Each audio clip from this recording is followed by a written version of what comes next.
All right, for the Seattle Seahawks, so whole lot better on this team than I was in the last couple of teams that I covered. 27-20 overall, and I was pretty much perfect. I think I was eight or what do they play? 17 games. So I think I was 15-2 on whether they were going to win or lose correctly. I did have some trouble with their over unders, which I think a lot of people probably did. Not that that's an excuse, but man, still the worst by far offensive coach in the NFL, not close. And they really, I don't blame Russell Wilson for winning now. But yeah, position by position breakdown of what the Seahawks have on roster and how they performed last year going into the offseason. So first we got the quarterback, Russell Wilson. Still, my money, easily the second to third best quarterback in the NFL. It's Mahomes, Rodgers, Wilson, no question. And he showed at the beginning of the year what happens when you give him a modern NFL offense. They're the best offense in the NFL by far. He was killing everybody, and down the stretch now, he did play a little bit worse. Specifically, he had some bad turnovers. You know, the Arizona Cardinals game that went to overtime comes to mind, but he was still really good, and he just got failed over and over again. Now, I don't go crazy for Russell Wilson as far as like whatever. He's not like my favorite player or something, so I don't want to come off like and make excuses for him. But that's just legitimately what happened. If you watch the team, they really failed him as an offensive coaching staff. So they're set there though. If they don't trade him, they still, like I said, second and third best quarterback in the NFL for sure. So then you talk about the receivers and just at the skill positions overall. They have everything that you need to have the best offense in the NFL. DK Metcalf is outstanding. I like him better even than a lot of these other big body receivers. Namely, Mike Evans would be an example because I think DK Metcalf actually gets open, which a lot of people didn't think that is, and maybe I didn't necessarily expect that either, given his lack of agility. But he shows really consistently that he separates from even good corners in the NFL consistently. I mean, he has games where he'll get shut down, but really a lot of that comes down to just miss, the other team effectively getting lucky and him just missing, the 60-yard touchdowns and or the Seahawks running 60 times into a brick wall. So, yeah, they can make absolutely incredible player. Taylor Lockett, I am not a huge fan of Tyler Lockett. I think he benefits gigantically from his association with Russell Wilson. He doesn't actually get open all that much as a route runner. He despite being really quick doesn't leverage that in a way that makes him great in the original route tree, but he is the best receiver in the NFL after a play breaks down. And given how Russell Wilson plays football, where every other play is a broken play, that's when his incredible agility and speed down the field comes into play. And he also has, I would say, probably, I don't know, the best ball skills for pound in the NFL. I mean, it's incredible the way that guy interacts with the sideline. It's just basically nobody else can do it, really. So maybe DeAndre Hopkins, but whatever. Point is, they're set a receiver. They also got David Moore, who I like a lot, actually, as a third guy. He said coming into the year, I think he's a big part, should be a big part of their offense. And when he was, the beginning of the year, when they were doing really good, it really contributed to the success. Freddie Swain too, rookie.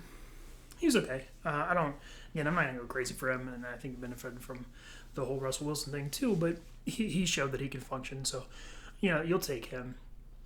I want to mention Philip Dorsett as well, who got hurt in week 3 or 4, but when he was healthy, he was really really productive for them too. And he fits actually. He's really similar to Tyler Lockett in a lot of ways. Not nearly as good, but as far as being a downfield guy who really helps Russell Wilson. So, yeah, they're set a receiver. At running back, too, they're good enough. Chris Carson, I think, has some of the worst vision in the NFL, but he makes up for it in a lot of other ways. He's extremely explosive, one of the toughest, most powerful runners, and he actually does it in a valuable way as opposed to, whatever, like I keep going back to Leonard Fournette because maybe it sounds like I hate him too much, but that's the main example of someone who runs tough and it just results in them making contact and going down. Chris Carson actually can break through contact. So they have some there. I think he's a free agent, though. We'll see. Is he worth a big contract at his age, given his running style? No, but he's not awful. You saw Carlos Hyde, I think, is really underrated. He's pretty similar to Chris Carson in terms of being able to not just play into contact, but play through contact. And you saw it. I think that there's a reason that he ran for 1,000 yards in the Texans last year. And a lot of people say, oh, it was their offense. oh, it was just, when you give him a bunch of carries. I think he does more with the number of carries he gets than a lot of other running backs do. For example, someone like even Ezekiel Elliott, probably. So, actually, I think they're really similar. But, yeah, you're fine there. Rashad Penny, was he a wasted first-round pick? Yes, but you have him on your roster now, and he is at least, when he's on the field, whatever, he's fine. So, yeah, they have NFL caliber guys. DJ Dallas, though, he's really disappointing. He kind of sucks. Fourth round, fifth round rookie, who actually got some snaps in the middle of the year when the other guys were injured, and he didn't just do nothing. He did the opposite. I mean, he did worse than that. He clearly showed that he is just not useful. He doesn't add anything to an offense. But, yeah, they'll be fine there. I should mention, too, Alex Collins, fine NFL running back, does like the top end speed. And then Travis Homer, he's actually pretty similar to DJ Dallas, not really useful. So then you talk about the tight ends. Greg Olsen retired. That's a shame. He's still good. I don't talk about him too much. Will Dissly, I think, is really good. I think he fits into this category tight end. So when I talk about tight ends, right, I think there's two main categories. There's ones who create separation as receivers, and ones who use separation that's been created for them well. The way I like to say that is the second type is George Kittle is the elite, and the first type is Travis Kelce. Now, George Kittle also does the other thing, so he's kind of in a whole another tier, but Will Dissly fits into that. George Kittle, he's really good in space. Once he gets there, he can create it, okay, and I think he's a really similar play like Tyler Higbee on the Rams, actually, too. Luke Wilson, they signed later in the year after, I think he went to Detroit, and he was cut. He's bad. He shouldn't be there, but they have Jacob Hollister, and that I think is one of the main things. This is something similar to what I talked about in the Rams video with Gerald Everett. Now, the levels of these two things are extremely different. This is on a much lower level with a much worse player, but Jacob Hollister is actually pretty good. He legitimately creates separation. He reminds me a lot of Anthony Ferguson on the Titans, if you're familiar with that name, who's someone I thought going into this year was really good. And I think he's probably better than Johnny Smith on his own team. And Jacob Hollister is good. He consistently creates separation. Now, he does have drop issues, and he is bad as a blocker, but those type of tight ends I think are more valuable than people give them credit for. And if he wasn't on the Seahawks, I think there's a chance that people think about him a whole lot differently. So, yeah, the skill positions, though, point is, they're completely fine, even if they add nothing. It's just up to their offensive coaching staff to not be idiots, basically. So then their offensive line. Now here there are two players that I think the Seahawks' terrible coaching did benefit. Specifically, Damian Lewis, their rookie at LSU guard, and Brandon Shell, the tackle from the Jets. They came over in the last offseason. Both of those players, and man, if they weren't in a scheme that didn't just run straight up, man or like down blocking power schemes all game, they would look a lot worse. They were asked to do different things, but in this scheme, they're fine. Especially Brandon Shell, who's someone I thought couldn't really function great. He at least was fine. Now, he did still have issues, especially with speed rushers. He's one of the most notable tackles in the NFL, with struggling with guys who are just straight or fast in a straight line and can really bend the corner. But in this offense, especially with Russell Wilson plays, probably fine. Again, Damian Lewis, yeah, we'll see going forward. I would be worried about him in a different role, but if he's on this team and they still do the same things, they're going to be fine there. Ethan Pocic at center played a whole lot better than he has pretty much their time in his career, and maybe that was because he had better guards next to him, although I think the Seahawks' struggles in the offensive line were really overblown most of their existence with Russell Wilson, because Russell Wilson does create a ton of pressure on himself, similar to Deshaun Watson, but difference being Russell Wilson actually consistently creates positives out of it. But Ethan Pocic, though, going forward, I think you're probably fine with that at center. And Dwayne Brown, he's not elite at left tackle. I think his name does get overrated a little bit too, but he's more than serviceable, and especially in this scheme with this team, he's just fine. So there are other guys. Justin Simmons, Kyle Fuller, both got snaps at times throughout the year. Or Jordan Simmons, not Justin Simmons. Jordan Simmons was actually, I thought, okay a little bit, especially, again, as these, down run blocker, but in full season's worth of snaps, is he going to be great? I doubt it. And we'll see, they might need him next year, because Mike Iupati, who also kind of bad himself, is retired officially, so we'll see what they do with their other guard spot. Kind of a big question mark now. And I don't think there's a guy on roster that they would want or should want playing big snaps going into next season. And I'll mention, too, the last player, Jamarco Jones. Someone who I thought was okay his rookie year. He did show, though, I think, enough for me now, whereas his rookie year I kind of wrote it off as more just a couple of mistakes. Now I think it's more of a consistent problem of just he loses like instantly sometimes, like he just gets super off balance, which probably not going to be able to function as a full-time player, but as a rotational guy, at least on his rookie contract, I think he's still fine to have on roster. But yeah, overall they got what they need. They just don't use it right. And then for the Seahawks defense, so a lot of people would say it's whatever it's that old saying that the tale of two halves or whatever. I don't actually think that's what happened with the Seahawks defense. They basically this is what happens, right? When you take a decent defense and play a first half schedule full of like crazy passing, high flying teams like the early season Falcons and Cowboys, right? Combined with an offense that goes 3-and-out constantly because they're terrible offensive coaching. And then a second half where they play a bunch of garbage offensive teams but still do the same thing offensively. That's how you get stats that look so different. I don't think they actually improved a whole lot. They did blow less coverages, but honestly, they didn't even do that much less because there were still chances for sure for the teams they were playing against.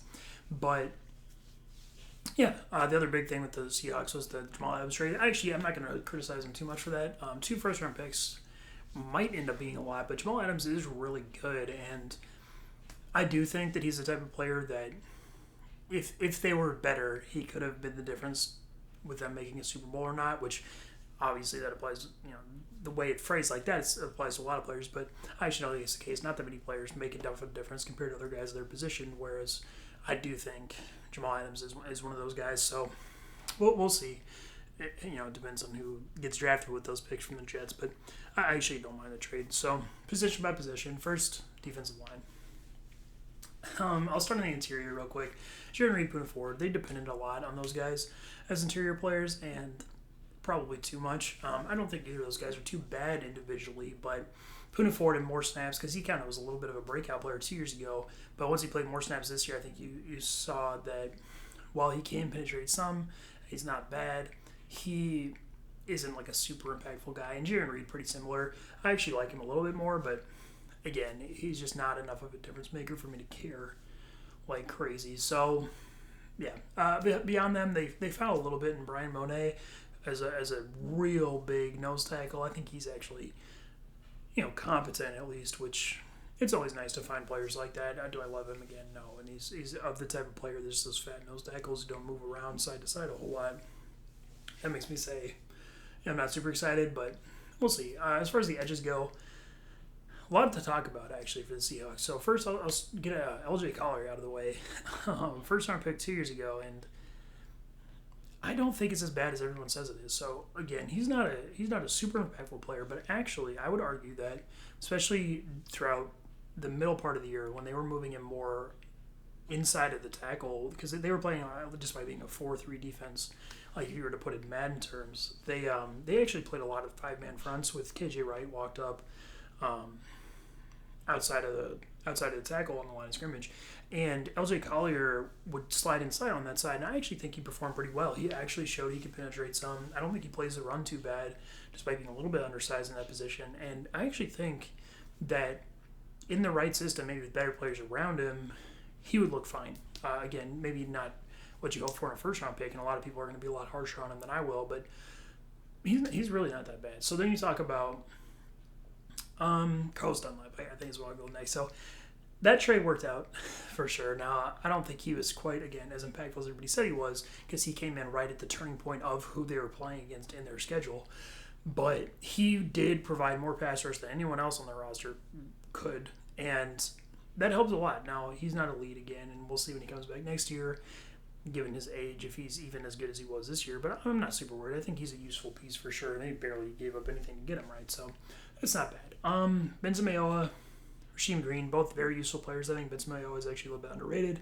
Not a great pass rusher when they put, especially earlier in the year, they put too much on him to ask him to actually get after the passer consistently. But he can play for sure. And Rasheem Green, same thing. As a real power rusher. I know I've heard people call him a speed rusher, which is just wrong. He was a little bit undersized, but he's basically strength or bust. Not that matters a whole lot. But the point is that I think at defensive end, they're not actually terrible going into next year, but if they really want to compete and get after quarterbacks that matter, They do need to get better at that spot with the actual elite guy. Are they going to get one?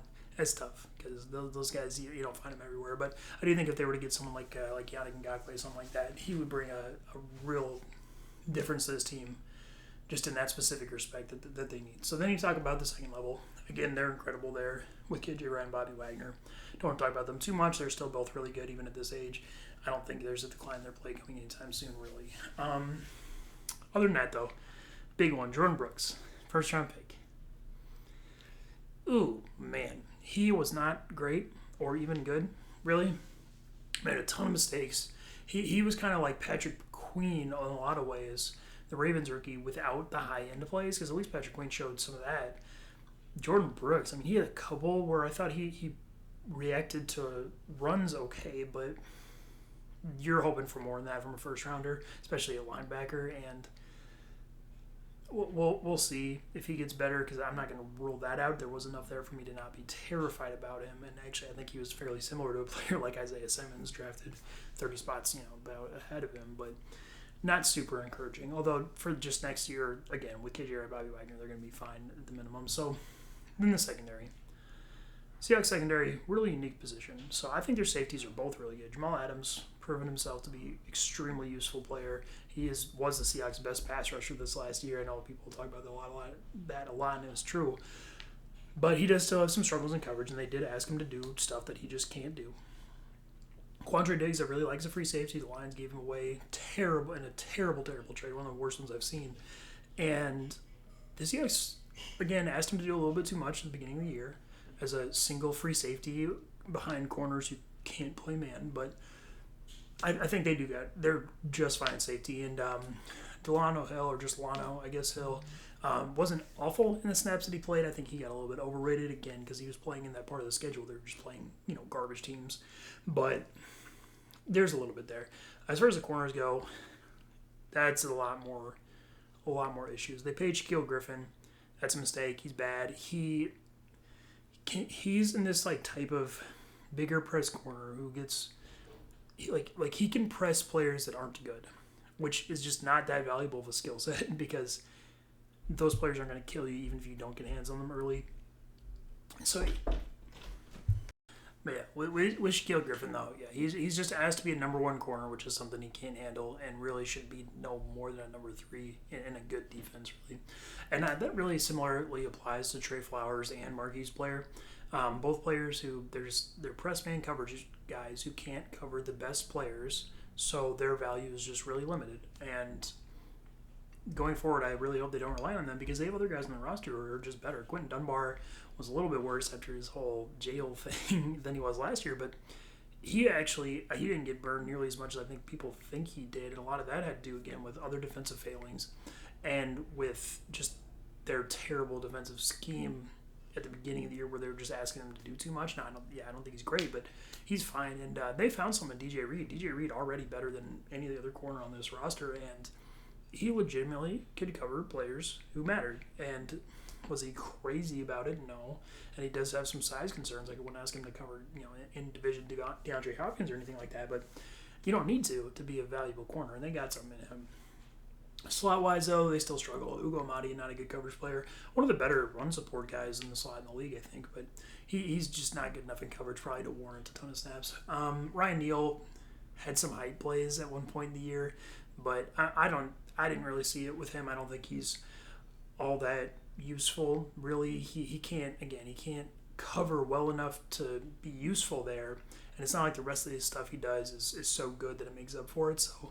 Is he awful? No. Can he be in an NFL field and have an okay defense? Yeah, but he doesn't make me excited or anything going forward. So overall on the defense, I mean, they really do need elite pass rush still. Carlos Dunlap is not that by himself. They need more. And if they just switch up their corners, they could get a lot better quickly. But with the way this coaching staff is shown to be so stubborn and so bad, frankly, for the last, however long Pete Carroll's been there, it's probably not going to happen. So you're probably looking at a similar team next year, which, hey, is still a playoff team, I would assume, with Russell Wilson and the offensive weapons, but they could be so much better, and I still don't think they're going to get there.